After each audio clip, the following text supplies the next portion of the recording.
Winakasan ng pagtatago ng isang lalaking nakatalang top 4 provincial most wanted person sa Bulacan matapos siyang maaresto ng mga tauhan ng 1st Provincial Mobile Force Company sa ikinasang operasyon ng pulisya. Nakibalita dyan si Patrolwoman Pearl Crystalline Javier. Na naaresto ng mga tauhan ng Bulacan 1st Provincial Mobile Force Company ang top 4 most wanted person provincial level sa kasong rape dakong alas 7:40 ng gabi sa Barangay Pansyan, Pagudpud, Ilocos Norte. Kinilala ni Police Major Norheda G. Usman, Acting Force Commander ng Bulacan 1st PMFC, ang suspect na si alias Dave, 26 anyos, isang mekaniko at residente ng nasabing lugar. Ang operasyon ay isinagawa sa bisa ng warrant of arrest na inilabas ni Honorable Victoria C. Fernandez Bernardo, presiding judge ng RTC Branch 18, Malolos City, Bulacan, na walang inirekomendang piyansa.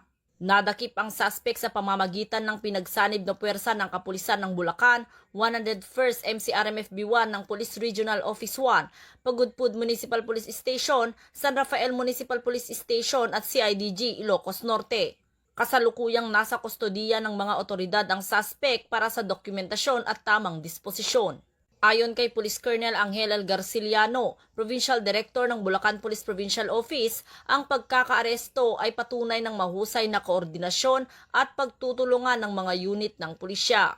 Aniya, ang Bulacan PNP ay patuloy na magsasagawa ng mas pinaigting na operasyon laban sa lahat ng anyo ng kriminalidad upang matiyak ang kaligtasan at kapayapaan ng kanilang lalawigan. Ang tagumpay na ito ay nagpapakita ng patuloy na dedikasyon ng pambansang pulisya sa pagpapatupad ng batas at pagsugpo sa mga kriminal sa buong bansa.